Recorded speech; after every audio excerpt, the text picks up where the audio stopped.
नरोत्तमं देवीं सरस्वतीं व्यासं ततो जयमुदीरये स्वस्त्यस्तु सतां हरिः ओम्.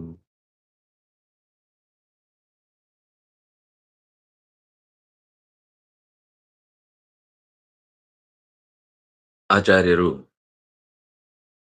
ಈ ಗೀತಾ ತಾತ್ಪರ್ಯದಲ್ಲಿ ಅಂದ್ರೆ ನಾವು ಭಾಷ್ಯವನ್ನ ನೋಡಿದ್ವು. ದೃಷ್ಟ್ವಾ ದೇವಂ ಮೋದಮಾನ ಅದೃಷ್ಟ್ವೇಪ್ಯದ್ಭುತ ಏತದ್ ಭಯಾತ್ ಬಿಭ್ಯತೋ ದೃಷ್ಟವತತೆ ಪಶ್ಯಂತಿ ತಾನ್ ನ್ಯಸ್ತ ಮುಖಾಂಸ್ತು ತಸ್ಮಿನ್ನೇವೈತೆ ಮನಸೋ ಗತತ್ವಾತ್ ಇತಿ.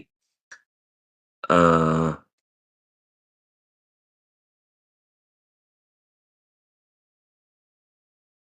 ನೋಡುಗನ ಭಯ ತಾನು ನೋಡ್ತಾ ಇರುವವರಲ್ಲಿ ಕಾಣ್ತಾ ಇದೆ.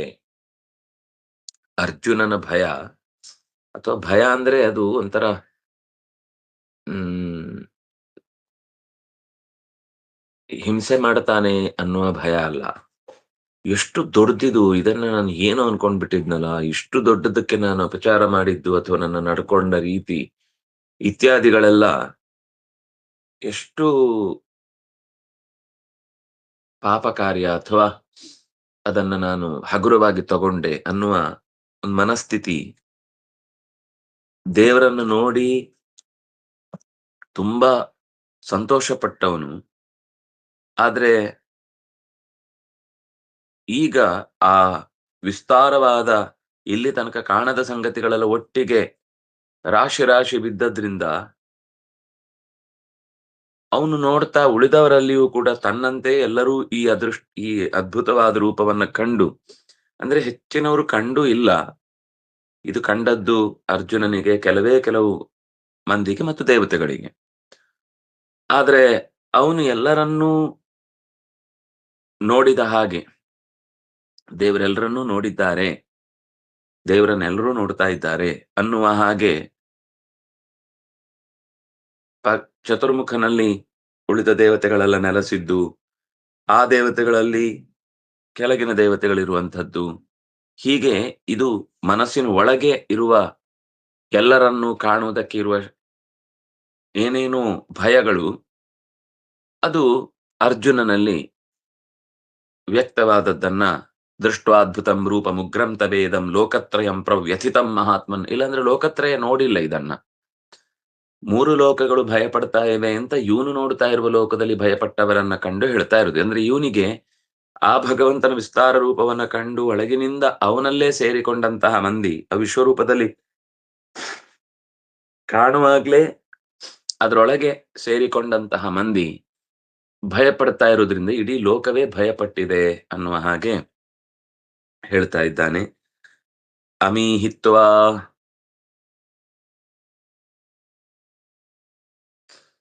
21 ಅಮೀಹಿತ್ವಾ ಸುರ ಸಂಘಾ ವಿಶಂತಿ ಕೇಚಿತ್ ಭೀತಾ ಪ್ರಾಂಜಲಯೋ ಗೃಣಂತಿ ಸ್ವಸ್ತಿತ್ಯುಕ್ತ್ವಾ ಮಹರ್ಷಿ ಸಿದ್ಧ ಸಂಘಾ ಸ್ತುವಂತಿತ್ವಾ ಸ್ತುತಿ ಪುಷ್ಕಳಾಭಿ. ಓ, ಇದಾಯ್ತಲ್ವಾ?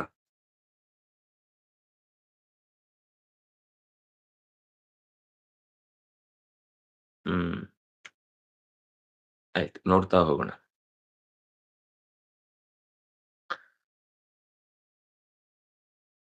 ದೇವತೆಗಳ ಗಣಗಳನ್ನ ಒಂದಿಷ್ಟು ನೆನಪಿಸಿಕೊಂಡು ಹೇಳ್ತಾನೆ. ರುದ್ರಾದಿತ್ಯ ವಸುವೋ ಯೇಚ ಸಾಧ್ಯಾಹ ವಿಶ್ವೇಶ್ವಿನೋ ಮರುತಶ್ಚೋಷ್ಪಪಾಶ್ಚ ಗಂಧರ್ವಯಕ್ಷಾಸುರ ಸಿದ್ಧ ಸಂಗಾಹ ವೀಕ್ಷಂತೆ ತ್ವಾ ಸ್ತುತಿಭಿಃ ಪುಷ್ಕಳ ವೀಕ್ಷಂತೆ ತ್ವಾ ವಿಸ್ಮಿತಾಶ್ಚೈವ ಸರ್ವೇ.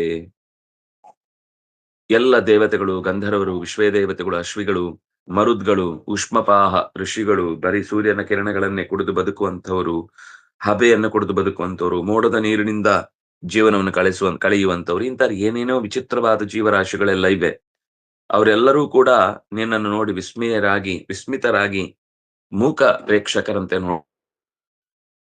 ಈ ಮಹತ್ತಾದ ನಿನ್ನ ರೂಪ, ಅನೇಕ ಮೋರೆಗಳನ್ನ ತೊಟ್ಟು ದೀರ್ಘವಾದ ತೋಳುಗಳಿಂದ ಕೂಡಿದ, ಅದು ಕೇವಲ ಒಂದೊಂದು ಎರಡೆರಡು ತೋಳಲ್ಲ, ಸಾವಿರಾರು ತೋಳುಗಳು, ಸಾವಿರಾರು ಪಾದಗಳು, ಅಂದ್ರೆ ಒಂಥರ ಆಕ್ಟೋಪಸ್ ತರ ಭಗವಂತನನ್ನ ಚಿತ್ರಿಸಿ ಹೇಳಿದಾಗ ಕಾಣುತ್ತೆ.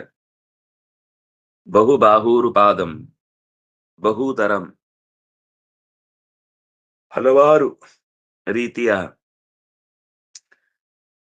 ಜೀವರಾಶಿಗಳಿವೆ. ಹಾಗಾಗಿ ಭಗವಂತ ಹಲವಾರು ರೂಪಗಳನ್ನು ತೊಟ್ಟಿದ್ದಾನೆ.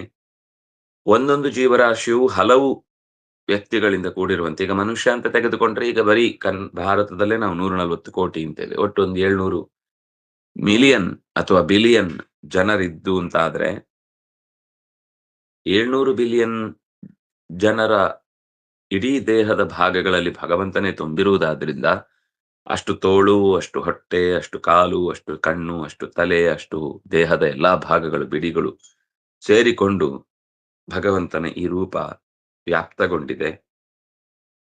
ಲೋಕಗಳು ಪ್ರವ್ಯಥಿತಾ ತಥಾ ಅಹಂ, ನಾನು ಕೂಡ ಈ ವಿಷಯದಲ್ಲಿ ಭಯ ಪಡ್ತಾ ಇದ್ದೇನೆ.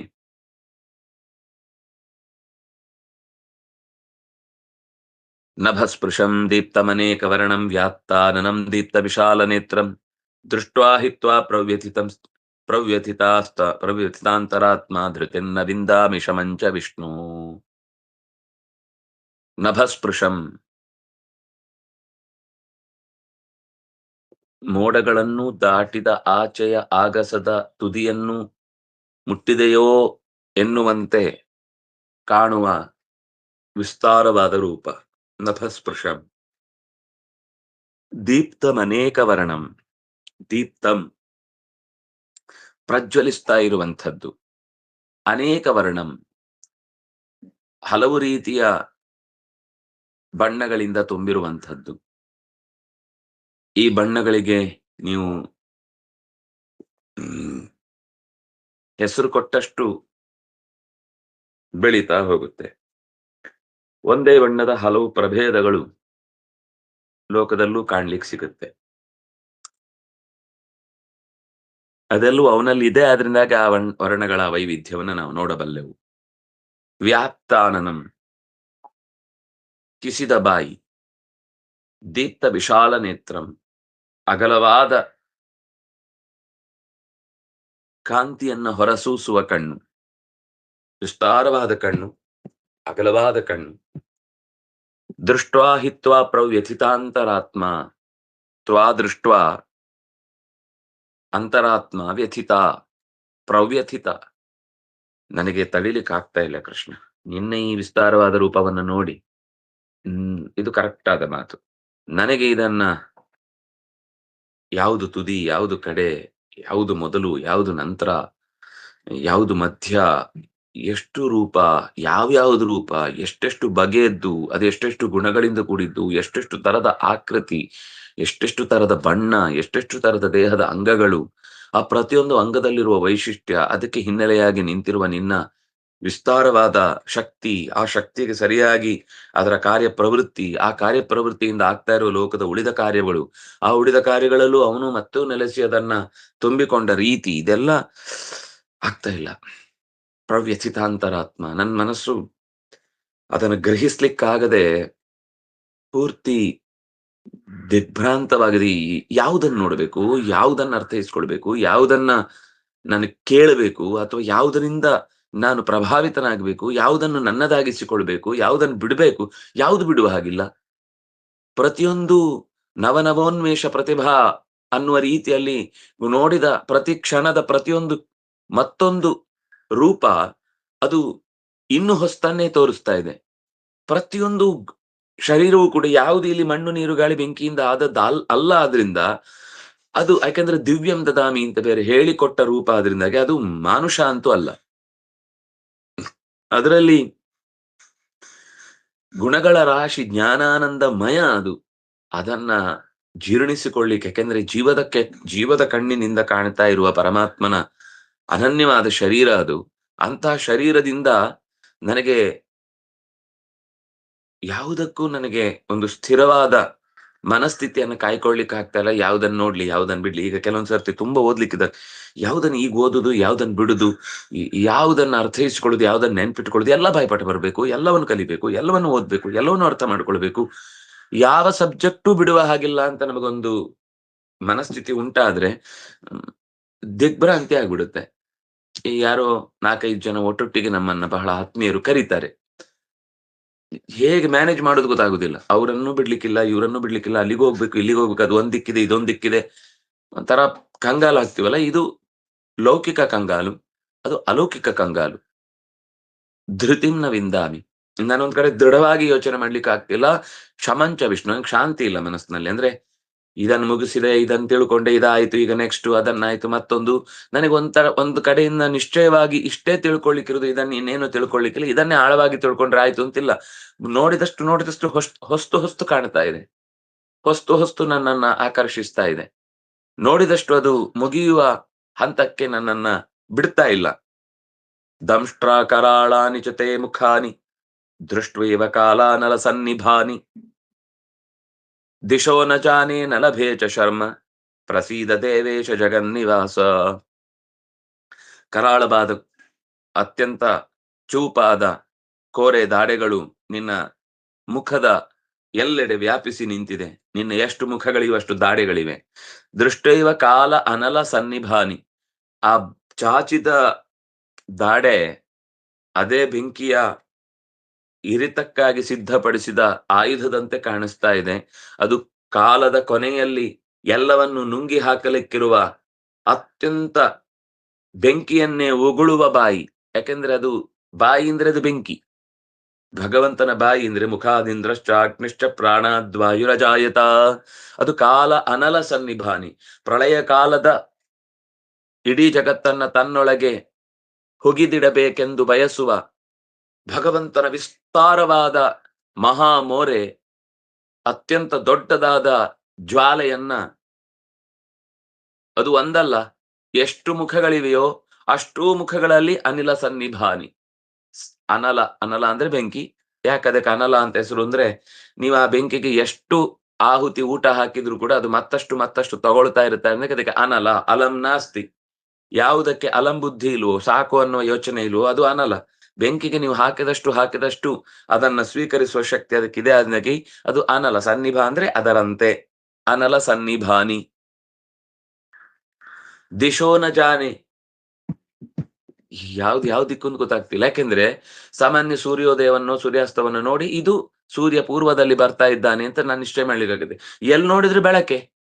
ಇದ್ರಲ್ಲಿ ಪೂರ್ವ ಯಾವುದು, ಪಶ್ಚಿಮ ಯಾವುದು, ಉತ್ತರ ಯಾವುದು, ದಕ್ಷಿಣ ಯಾವುದು, ನಾನು ಯಾವ ದಿಕ್ಕಿನಿಂದ ಬಂದೆ, ಯಾವುದನ್ನು ಯೋಚಿಸ್ಬೇಕಿತ್ತು, ನಾನು ಎಲ್ಲಿದ್ದೇನೆ, ನನ್ನ ಅಸ್ತಿತ್ವ ಏನು, ಇದು ಯಾವುದು ನನಗೆ ಅರ್ಥ ಆಗ್ತಾ ಇಲ್ಲ ಕೃಷ್ಣ. ದಿಶೋ ನ ಜಾನೆ ನಲಭೇಚ ಶರ್ಮ. ಟೆನ್ಷನ್ ಆಗ್ತಾ ಇದೆ. ನಂಗೆ ಸಮಾಧಾನ ಸಿಗ್ತಾ ಇಲ್ಲ. ನನಗೆ ಅರಗಿಸಿಕೊಂಡು ಖುಷಿ ಪಡ್ಬೇಕಲ್ಲ. ನನಗೆ ಖುಷಿ ಪಡ್ಲಿಕ್ಕೆ ಆಗದಷ್ಟು ಖುಷಿ ಆಗ್ತಾ ಇದೆ. ನೋಡಿ, ಖುಷಿಯೂ ಕೂಡ ಹೆಚ್ಚಾದ್ರೆ, ಅದು ಕೂಡ ಓವರ್ಲೋಡ್ ಆದ್ರೆ, ಗ್ರಹಿಸ್ಲಿಕ್ಕೆ ನಮ್ಮ ಹತ್ರ ಅಷ್ಟು ಶಕ್ತಿ ಇಲ್ಲ ಅಂದ್ರೆ, ಯಾಕೆ ಒಬ್ಬೊಬ್ಬರಿಗೆ ಒಂದೊಂದು ತರದ ಲೆವೆಲ್ ಇದೆ ಅಂದ್ರೆ, ಎಲ್ಲರಿಗೂ ಒಂದೇ ತರದ ಖುಷಿ ಕೊಟ್ರೆ ಎದೆ ಹೊಡೆದು ಸತ್ತೋಗ್ತಿದ್ರು. ಅವರದ್ದೇ ಆದ ಬೇರೆ ಬೇರೆ ಕೆಪಾಸಿಟಿಗಳಿವೆ. ಅದಕ್ಕೆ ತಕ್ಕಂತೆ ಸುಖ ಕೊಡ್ಬೇಕು, ಅದಕ್ಕೆ ತಕ್ಕಂತೆ ದುಃಖ ಕೊಡ್ಬೇಕು. ಹೆಚ್ಚು ದುಃಖ ಕೊಟ್ರು ಅವನು ಸತ್ತೋಗ್ತಾನೆ, ಹೆಚ್ಚು ಸುಖ ಕೊಟ್ರು ಸತ್ತೋಗ್ತಾನೆ.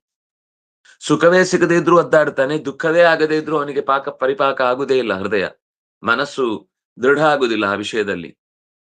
ಹಾಗಾಗಿ ಸುಖ ದುಃಖ ಅನ್ನೋದು ಅದು ಕೂಡ ಜೀವನದ ಏರಿಳಿತ. ಅದು ಆ ಏರಿಳಿತ ಇಲ್ಲದೆ ಹೋದ್ರೆ ಜೀವನದಲ್ಲಿ, ನಮ್ಮ ಹೃದಯದ ಬಡಿತವನ್ನ ತೋರಿಸುವಂತಹ ಯಂತ್ರದಲ್ಲಿ ಲೈನ್ ಇದ್ರೆ ಏನಾಗತ್ತೆ? ಆಯ್ತು, ಕತೆ ತಗೊಂಡೋಗಿ ಅಂತ ಹೇಳ್ತಾರೆ. ಹಾಗಾದ್ರೆ ನಮ್ಗೆ ಅಂಥದ್ದೊಂದು ಕಷ್ಟದ ಪರಿಸ್ಥಿತಿ ಬಾರದಂತೆ ಮಾಡುವುದಕ್ಕೋಸ್ಕರನೇ ಏಳು ಬೀಳು ಅಂತ ಅನ್ನೋದು ಇರುವಂತಹದ್ದು. ಮ್ಯೂಸಿಕ್ ಅಲ್ಲಿ ಎಲ್ಲ ಸ್ಟ್ರೈಟ್ ಇದ್ರೆ ಸಂಗೀತವೇ ಕೇಳಿಸುದಿಲ್ಲ, ಅಥವಾ ಅದು ಕೇಳಲಿಕ್ಕೆ ಆಗುದಿಲ್ಲ. ಎಲ್ಲ ಒಂದೇ ಸಮ ಬಡ್ಕೊಳ್ತಾ ಇದ್ರೆ, ಎಲ್ಲ ಉಚ್ಚ ಸ್ಥಿತಿಯಲ್ಲಿ ತಾರ ಸ್ಥಿತಿಯಲ್ಲೇ ಇತ್ತು ಅಂದ್ರೆ, ಕೆಳಗೆ ಹೋದ್ರೆ ಅದು ಏನು ಕಿವಿಗೆ ಆನಂದವನ್ನೇ ಕೊಡಲ್ಲ. ಹಾಗೆ ಜೀವನದಲ್ಲಿ ಈ ತಿಳ್ಕೊಂಡು ಖುಷಿ ಪಡುವುದು ಅನ್ನೋದು ಕೂಡ ಅದಕ್ಕೊಂದು ಸಾಮರ್ಥ್ಯ ಬೇಕು. ಆ ಸಾಮರ್ಥ್ಯವನ್ನ ಪಡೀಲಿಕ್ಕೆ ಭಗವಂತನ ಅನುಗ್ರಹ ಬೇಕು ಅಂತ ಅವನು ತಿಳಿಸುವ ಹಾಗೆ ಅರ್ಜುನ ಹೇಳ್ತಾನೆ, ನನಗೆ ನಿನ್ನ ಈ ವಿಶ್ವರೂಪವನ್ನು ನೋಡಿ ಯಾವ ದಿಕ್ಕು ಸುಪೂರ್ವ, ಯಾವ ದಿಕ್ಕು ಪಶ್ಚಿಮ ಅಂತ. ಯಾಕಂದ್ರೆ ಎಲ್ಲವೂ ಬೆಳಕಿನಿಂದ ತುಂಬಿಕೊಂಡಿರುವಂತಹದ್ದು. ಎಲ್ಲವೂ ಒಂದು ರೀತಿ ವಿಸ್ತಾರವಾಗಿ ವ್ಯಾಪಿಸಿರುವಂತಹದ್ದು. ಅದರಿಂದಾಗಿ ನಾನು ದಿಕ್ಕುಗಳನ್ನ ಕಾಣ್ತಾ ಇಲ್ಲ. ದಿಶೋ ನ ಜಾನೆ ನಲಭೇಚ ಶರ್ಮ. ಶರ್ಮ ನಲಭೆ. ನನಗೆ ಶರ್ಮ ಅಂದ್ರೆ ಸಮಾಧಾನಯುಕ್ತವಾದ ಆನಂದ. ನಂಗೆ ಒಂದ್ ಕಡೆ ಕೂತು ಇದನ್ನ ಆನಂದವಾಗಿ ಮೈ ಮರೆತು ಕಣ್ಣಲ್ಲಿ ನೀರು ಹಾಕ್ತಾ ಸಂತೋಷದಿಂದ ಇದನ್ನು ಅನುಭವಿಸ್ಲಿಕ್ಕೂ ಆಗ್ತಾ ಇಲ್ಲ. ಒಂದಾದ್ಮೇಲೆ ಒಂದ್ ಬರ್ತಾನೆ ಇದೆ. ಪ್ರಸೀದ ದೇವೇಶ, ದೇವ್ರೆ ನನ್ನ ವಿಷಯದಲ್ಲಿ ಪ್ರಸನ್ನ ಆಗು. ತುಂಬಾ ಹೊತ್ತಾಕಿ ನಾನು ಈಗ ಊಟಕ್ಕೆ ಬಾಯಿಗೆ ರುಚಿಯಾಯಿತು ಅಂತ ಹೇಳಿ ಸಿಹಿ ಸಿಹಿಯಾದ ರುಚಿಯಾದ ಕಡುಬನ್ನ 1 ತಿನ್ಸಿದ, 2 ತಿನ್ಸಿದ, 3 ತಿನ್ಸಿದ, ಪೂರ ತಿನ್ಸಿದ್ರೆ ಗಂಟ್ಲಲ್ಲಿ ಇಳಿಯುವುದಿಲ್ಲ ಅಂದ್ರೆ ತಿನ್ಲಿಕ್ಕೆ ಖುಷಿಯಾದ ಕಡುಬು, ಬಹಳ ಇಷ್ಟಪಡುವ ಕಡುಬು, ಅಥವಾ ಯಾವುದು ಹೋಳಿಗೆ, ಅಥವಾ ಇನ್ಯಾವುದೋ ಒಂದು ಇಷ್ಟಪಡುವ ಪದಾರ್ಥ. ಆದ್ರೆ ಅದು ತಟ್ಟೆ ತುಂಬಾ ಹಾಕಿ ಬಾಯಿ ತುಂಬಾ ತುಂಬಿಸಿ ತಿನ್ನಿ ತಿನ್ನಿ ತಿನ್ನಿ ಅಂತ ಅದರಲ್ಲಿ ಮುಳುಗಿಸಿ ಬಿಟ್ರೆ ತಡಿಲಿಕ್ಕಾಗತ್ತಾ? ಹ್ಮ್. ಎಕ್ಸ್‌ಪ್ರೆಸ್ ಮಾಡ್ಲಿಕ್ಕಾಗುದಿಲ್ಲ ಆ ಭಾವವನ್ನ. ಆ ಪರಿಸ್ಥಿತಿಯನ್ನ, ಆನಂದದ ತುತ್ತ ತುದಿಯನ್ನು ಏರಿದ್ದು ಮಾತ್ರ ಅಲ್ಲ, ಅದು ಓವರ್‌ಲೋಡ್ ಆಗಿದೆ ಅರ್ಜುನನಿಗೆ. ಅದಕ್ಕೆ ಹೇಳ್ತಾನೆ, ಪ್ರಸೀದ ದೇವೇಶ, ಸಾಕು ಮಾಡಪ್ಪ. ಸಮಾಧಾನ ಪಟ್ಟು ನನ್ನನ್ನ ಪ್ರಸನ್ನನಾಗಿ, ಯಾಕೋ ಕೋಪ ಮಾಡ್ಕೊಂಡಾಗೆ ಇದೆ ನನ್ನ ಮೇಲೆ. ಬೇಕು ಅಂತ ಕೇಳಿದ್ಯಾ? ತಗೋ ಅಂತ. ದೇವ್ರು ಹಾಗೆ ಕೊಟ್ಟಿಲ್ಲ. ಆದ್ರೆ ಅದನ್ನ ತಗೊಳ್ಳೋ ಶಕ್ತಿ ಇವನಿಗಿಲ್ಲ. ಆಸೆ ಪಟ್ಟ. ನಿನ್ನನ್ನ ದರ್ಶಯಾತ್ಮಾನಮವ್ಯಯಂ ಅಂತ ಕೇಳಿದ. ನಿನ್ನ ಅವ್ಯಯವಾದ ರೂಪವನ್ನು ನಾನು ನೋಡ್ಬೇಕಿದೆ ಅಂತ. ಅದಕ್ಕೆ ದೇವರು ತೋರಿದ. ತೋರುವಾಗ್ಲೂ ದೇವರಿಗೆ ಕರುಣೆ ಇರ್ಲಿಲ್ಲ ಅಂದ್ರೆ ಅವನಿಗೆ ದಿವ್ಯ ಚಕ್ಷು ಕೊಡ್ತಾನೆ ಇರ್ಲಿಲ್ಲ.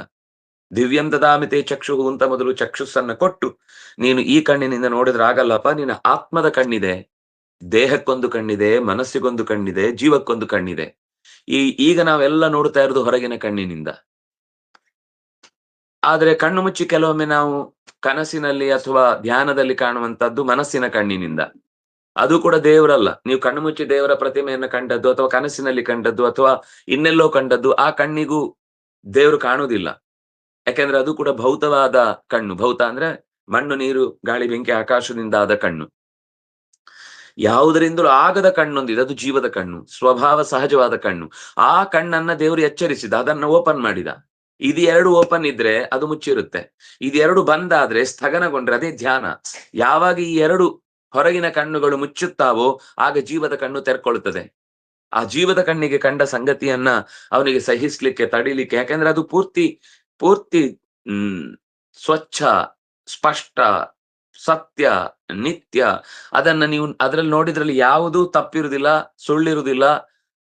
ಅದಕ್ಕೆ ಏನೆಲ್ಲ ನೋಡ್ಲಿಕ್ಕೆ ಸಾಧ್ಯ ಆಗುತ್ತೋ ತನ್ನ ಶಕ್ತಿಗೆ ಅನುಗುಣವಾಗಿ ಅಷ್ಟನ್ನು ಅದು ತನ್ನೊಳಗೆ ಗ್ರಹಿಸ್ಲಿಕ್ಕೆ ಪ್ರಯತ್ನ ಪಡುತ್ತೆ ಆ ಕಣ್ಣು. ಅಂತಹ ಕಣ್ಣಿಗೆ ಇದು ದಕ್ಕುತ್ತಾ ಇಲ್ಲ. ಕೃಷ್ಣ ಜಗನ್ನಿವಾಸ, ಒಳ್ಳೆ ಶಬ್ದ ದೇವರನ್ನ ಸ್ತೋತ್ರ ಮಾಡ್ಲಿಕ್ಕೆ. ಜಗತ್ತಿನ ಎಲ್ಲೆಡೆ ತುಂಬಿದಂತಹ ಓ ಭಗವಂತನೇ, ಜಗತ್ತಲ್ಲಿ ತುಂಬಿದವನೇ ನನ್ನಲ್ಲಿ ತುಂಬಿದ್ದಿ ನೀನು. ಮನೆಗೆ ಹೆಸರಿಡುದಾದ್ರೆ ಚೆನ್ನಾಗಿಡ್ಬೋದು ಈ ಹೆಸರು. ಯಾರಾದ್ರೂ ಹೊಸ ಮನೆ ಕಟ್ಟಿದ್ರೆ ಜಗನ್ನಿವಾಸ, ಇಡೀ ಜಗತ್ತನ್ನು ಹೊತ್ತವನೇ ನಮ್ಮ ಮನೆಯಲ್ಲಿದ್ದಾನೆ. ಜಗತ್ತನ್ನು ನಿತರಾಂ ಹೊತ್ತಿದ್ದಾನೆ, ಅದ್ರಲ್ಲಿ ನಮ್ಮನೆ ಏನ್ ದೊಡ್ಡ ಭಾರ. ಜಗತ್ತನ್ನು ನಿರಂತರ ತಾನೇ ಅದರೊಳಗಿದ್ದು ಹೊರ್ತಾ ಇದ್ದಾನೆ ಅನ್ನುವ ಈ ಶಬ್ದದಲ್ಲಿ ಇಡೀ ಜಗತ್ತನ್ನೇ ಹೊತ್ತು ನಿಂತಿದ್ಯಲ್ಲಪ್ಪ. ನೀನ್ ಸುಮ್ನೆ ನಮ್ಮ ಮನೆಯಲ್ಲಿ ಒಬ್ಬ ಅತ್ತೆಯ ಮಗ ಅನ್ನುವ ಹಾಗೆ ಆರಾಮವಾಗಿ ನಿನ್ನನ್ನ ಹೆಗಲ ಮೇಲೆ ಕೈ ಹಾಕೊಂಡೆಲ್ಲ ಓಡಾಡಿ ಬಿಟ್ನಲ್ಲಪ್ಪ ಅನ್ನುವ ರೀತಿಯಲ್ಲಿ ಅವನಿಗೆ ಅಮೀಚತ್ವಾಂ ಧೃತರಾಷ್ಟ್ರಸ್ಯ ಪುತ್ರಾಹ, ಧೃತರಾಷ್ಟ್ರಸ್ಯ ಪುತ್ರಾಹ, ಆ ವ್ಯಾಪ್ತಾನನದಲ್ಲಿ ತೆರೆದ ಬೆಂಕಿಯನ್ನು ಉಗುಳುವ ಕೋರೆ ದಾಡೆಗಳ ಎಡೆಯಲ್ಲಿ ಇನ್ನು ಯುದ್ಧವೇ ಆಗಿಲ್ಲ. ಆಗ್ಲೇ ಅವನಿಗೆ ಕಾಣಿಸ್ತಾ ಇದೆ ಧೃತರಾಷ್ಟ್ರನ 100 ಮಕ್ಕಳು ಆ ಹಲ್ಲಿನ ಎಡೆಯಲ್ಲಿ ಕೈಕಾಲೆಲ್ಲ ಸೊಟ್ಟ ಮಾಡಿ ಸಿಕ್ಕಿ ಹಾಕಿಕೊಂಡ ಹಾಗೆ ಕಾಣಿಸ್ತಾ ಇದೆ. ಅಮೀಚತ್ವಾ ಧೃತರಾಷ್ಟ್ರಸ್ಯ ಪುತ್ರಾಹ, ತ್ವಾ ನಿನ್ನ ಬಾಯಿಯಲ್ಲಿ, ಅಮೀ ಈ ಧೃತರಾಷ್ಟ್ರನ ಮಕ್ಕಳಿದ್ದಾರೆ. ಸರ್ವೇ ಸಹೈವ ಅವನಿಪಾಲ ಸಂಘೈಹಿ, ಕೇವಲ ಅವರು ಮಾತ್ರ ಇಲ್ಲ, ಅವರು ಯಾರ್ಯಾರನ್ನ ಯುದ್ಧಕ್ಕಾಗಿ ಕರೆದುಕೊಂಡು ಬಂದಿದ್ರೋ, ಅವನಿ ಅಂದ್ರೆ ಭೂಮಿ, ಅವನಿ ಅಂತ ಭೂಮಿಗೆ ಹೆಸರು. ನಮ್ಮನ್ನ ರಕ್ಷಿಸುವ ತಾಯಿ ಅಂತ, ಅವರಕ್ಷಣೆ ಅಂತ ಧಾತು. ಕೊನೆಗೆ ಅವನಿ ಅಂದ್ರೆ ಅವವಧೆ, ಕೊನೆಗೆ ತಾನೇ ಮಣ್ಣು ಮಾಡ್ಕೊಳ್ಳುತ್ತೆ, ಅದಕ್ಕೆ ಅವನಿ ಅಂತ ಹೆಸರು. ತನ್ನಲ್ಲಿ ಹುಟ್ಟಿಸಿ ಬೇಕಾದ ಶಕ್ತಿಯನ್ನ ಕೊಟ್ಟು ತನ್ನಲ್ಲೇ ಮಣ್ಣಾಗಿಸುವಂತಹ ಈ ಭೂಮಿಯನ್ನ ಪಾಲಿಸುವಂತವರು ಅಂತ ರಾಜರು ಯಾರ್ಯಾರಿದ್ದಾರೋ ಅವರ ಸಂಘಗಳು, ಸಮೂಹಗಳು. ಧೃತರಾಷ್ಟ್ರನನ್ನ ನಂಬಿಕೊಂಡು ಕೆಲವರು, ದುರ್ಯೋಧನನ ನಂಬಿಕೊಂಡು ಕೆಲವರು. ಅವನ ಕಾಲದ ವಯಸ್ಸಿನವರೆಲ್ಲ ಧೃತರಾಷ್ಟ್ರನ ಮೋರೆ ನೋಡಿ ಬಂದ್ರು. ದುರ್ಯೋಧನನ ಕಾಲದವರೆಲ್ಲ ಕೃಷ್ಣನ ಅದು ದುರ್ಯೋಧನ ಮೇಲೆ ಪ್ರೀತಿ ಅಲ್ಲ, ಪಾಂಡವರ ಮೇಲೆ ಕೋಪ ಇತ್ತು. ಆ ಪಾಂಡವರ ಕೋಪಕ್ಕೆ ನಾವು ಕೂಡ ಏನಾದ್ರೂ ಪ್ರತಿಕ್ರಿಯಿಸ್ಬೇಕು ಅಂತ ಇದೊಂದು ಅವಕಾಶ ಅಂತ. ಕೆಲವರು ಶತ್ರುಗಳ ಶತ್ರು ಮಿತ್ರರಾಗ್ಬಿಡ್ತಾರೆ. ಅದು ಉದ್ದೇಶ ಇರುವುದು ಈ ಶತ್ರುವಿಗೆ ಒಳ್ಳೇದಾಗ್ಲಿ ಅಂತಲ್ಲ. ನಾನು ಶತ್ರುತ್ವವನ್ನು ಬಿಟ್ಟು ಬಿಟ್ಟಿದ್ದೇನೆ, ಇವನಲ್ಲಿ ನಾನು ಯಾವಾಗ್ಲೂ ಒಳ್ಳೇದನ್ನೇ ಪರಿಗ್ರಹಿಸ್ತೇನೆ ಅಂತಲ್ಲ. ಆ ಶತ್ರುವನ್ನ ಮಟ್ಟ ಹಾಕ್ಲಿಕ್ಕೆ ಇವನ ಸಹಾಯ ಅನಿವಾರ್ಯ, ಅದಕ್ಕೋಸ್ಕರ ನಾನು ಇವನ್ ಜೊತೆಗೆ ಸೇರ್ಕೊಂಡಿದ್ದೇನೆ ಅಂತ ಅನ್ನುವಂತ ಮಂದಿಯೇ ಬಹಳ ಜನ ಕೌರವರ ಕಡೆಯಲ್ಲಿ. ಆದ್ರೆ ಪಾಂಡವರ ಕಡೆಯಲ್ಲಿ ಹಾಗಲ್ಲ, ನಾವು ಧರ್ಮಕ್ಕೆ ಜಯವನ್ನ ಒದಗಿಸ್ಬೇಕು. ಹಾಗಾಗಿ ಪಾಂಡವರ ಸಂಖ್ಯೆ ಕಮ್ಮಿ ಇದ್ರು ಕೂಡ ಅವರಲ್ಲಿದ್ದ ಭಾವ ಅದು ಧರ್ಮದ ಗೆಲುವಿಗಾಗಿ ಅನ್ನುವುದು ಅವರಲ್ಲಿ ಪ್ಲಸ್ ಆಯ್ತು. ಯಾವಾಗ ಮನುಷ್ಯನಿಗೆ ತನ್ನ ಬದುಕಿನಲ್ಲಿ ದೃಢವಾದ ನಿರ್ಧಾರ ಅಥವಾ ಗಟ್ಟಿಯಾದ ನಿರ್ಧಾರ ತೆಗೆದುಕೊಳ್ಳಿಕ್ಕಾಗತ್ತೆ ಅಂದ್ರೆ, ವೈಯಕ್ತಿಕ ಎಜೆಂಡಾಗಳು ಇಲ್ಲದೆ ಇದ್ದಾಗ, ಮಾಡಬೇಕಾದ ಎಷ್ಟವ್ಯಮೇವೇತಿ ಮನಃ ಸಸಾತ್ವಿಕ ಉದಾಹೃತಃ, ಮಾಡ್ಲೇಬೇಕಾದ ಕರ್ತವ್ಯ ಇದು, ಭಗವಂತನ ಪ್ರೀತಿಗಾಗಿ ಮಾಡುತ್ತೇನೆ ಅಂತ ಪಾಂಡವರ ಕಡೆಗೆ ಬಂದ ರಾಜರೆಲ್ಲ ಪಾಂಡವರ ಮೇಲಿನ ಪ್ರೀತಿ, ಧರ್ಮದ ರಕ್ಷಣೆ, ಭಗವಂತನ ಮೇಲಿನ ಭಕ್ತಿ ಈ ಕಾರಣದಿಂದಾಗಿ ಬಂದಿದ್ರು. ಆದ್ರಿಂದಾಗಿ ಅವರು ಜೀವಕ್ಕೆ ಜೀವ ಕೊಟ್ಟರು. ಕೌರವರಿಗೂ ಜೀವಕ್ಕೆ ಜೀವ ಕೊಟ್ಟವರಿದ್ದಾರೆ. ಆದ್ರೆ ಅದರ ಉದ್ದೇಶ ಇದ್ದದ್ದು ತಮ್ಮ ವ್ಯಕ್ತಿಗತವಾದ ದ್ವೇಷ ಇತ್ತು. ಇನ್ನು ಕೆಲವೊಮ್ಮೆ ದುರ್ಯೋಧನನಿಗೆ ಈ ಹಿಂದಿನ ತನಕ ನಾವು ಟ್ಯಾಕ್ಸ್ ಕಟ್ತಾ ಇದ್ವಿ, ಈಗ ಬೇರೆ ಕಡೆ ಹೋಗ್ಲಿಕ್ಕೆ ಆಗುದಿಲ್ಲ ಅನ್ನುವ ಒಂದು ಮುಲಾಜಿಗೆ ಬಿದ್ದು ಯುದ್ಧಕ್ಕೆ ಬಂದವರು ಕೆಲವರು. ಹಾಗಾಗಿ ಪಾಂಡವರ ಮತ್ತು ಕೌರವರ ಕಡೆಗಳಲ್ಲಿ ಎರಡೂ ಕಡೆಯಲ್ಲಿ ಅವನಿಪಾಲರ ದೊಡ್ಡ ರಾಶಿ, ಸರ್ವೇ, ಯಾರೋ ಒಬ್ರಿಬ್ರಲ್ಲ, ಸಹೈವ, ಈ ಯುದ್ಧಕ್ಕಾಗಿ ಯಾರೆಲ್ಲ ರಾಜರ ದೊಡ್ಡ ದೊಡ್ಡ ಪಡೆಗಳು ಬಂದಿವೆಯೋ ಅವರೆಲ್ಲರೂ ಕೂಡ ಈ ಧೃತರಾಷ್ಟ್ರನ ಮಕ್ಕಳ ಜೊತೆಗಿನ ಹಲ್ಲಿನ ಎಡೆಯಲ್ಲಿ ಸಿಕ್ಕಿಕೊಂಡ ಮತ್ತಷ್ಟು ಜಾಗಗಳಲ್ಲಿ ಇವರು ಸಿಕ್ಕಾಕೊಂಡಿದ್ದಾರೆ. ಯಾರೆಲ್ಲ? ಭೀಷ್ಮೋ ದ್ರೋಣಃ ಸೂತಪುತ್ರಸ್ತಥಾಸೌ ಸಹ ಅಸ್ಮದೀಯೈರಪಿ ಯೋಧ ಮುಖ್ಯೈಹಿ. ಅಸ್ಮದೀಯೈರಪಿ ಯೋಧ ಮುಖ್ಯೈಹಿ. ಕೇವಲ ಕೌರವರ ಪಾಳೆಯದ ರಾಜರ ತಲೆಗಳು ಮಾತ್ರ ಅಲ್ಲ, ನಮ್ಮ ಕಡೆಯ ಮಂದಿಯ ತಲೆಗಳೂ ಕೂಡ ಆ ಹಲ್ಲಿನ ದೇವರಿಗೆ ಇವ್ ನಮ್ ಪಾರ್ಟಿಯೋ, ಇವನನ್ನ ಬಿಟ್ಬಿಡ್ತೇನೆ, ಇವ್ ನನ್ನ ಪಾರ್ಟಿಯವನಲ್ಲ, ಅದರಿಂದ ಹಿಡ್ಕೊಂಡ್ಬಿಡ್ತೇನೆ ಅಂತ ಯಾವತ್ತೂ ಕೂಡ ಅದರಲ್ಲಿ ತಾರತಮ್ಯದ ಅಂದ್ರೆ ಪಕ್ಷಪಾತದ ವ್ಯವಹಾರವನ್ನು ನಡೆಸಿದ್ದಿಲ್ಲ. ದೇವರಿಗೆ ಯಾವ ಪಕ್ಷಪಾತನೂ ಇಲ್ಲ. ಸಾವು ಬಂದಿದೆ ಹೇಳ್ಕೊಂಡ, ಸಾವು ಬಂದಿಲ್ಲ ಬಿಟ್ಟು ಬಿಟ್ಟ. ಭೀಷ್ಮರು ಇನ್ನು ಯುದ್ಧದಲ್ಲಿ ಹೊರಡುತ್ತಾ ಇದ್ದಾರೆ. ಭೀಷ್ಮರು ಇಲ್ಲಿ ಕಾಣ್ತಾರೆ, ದ್ರೋಣರು ಕಾಣ್ತಾರೆ, ಸೂತಪುತ್ರನಾದಂತ ಕರ್ಣ ಕಾಣ್ತಾನೆ.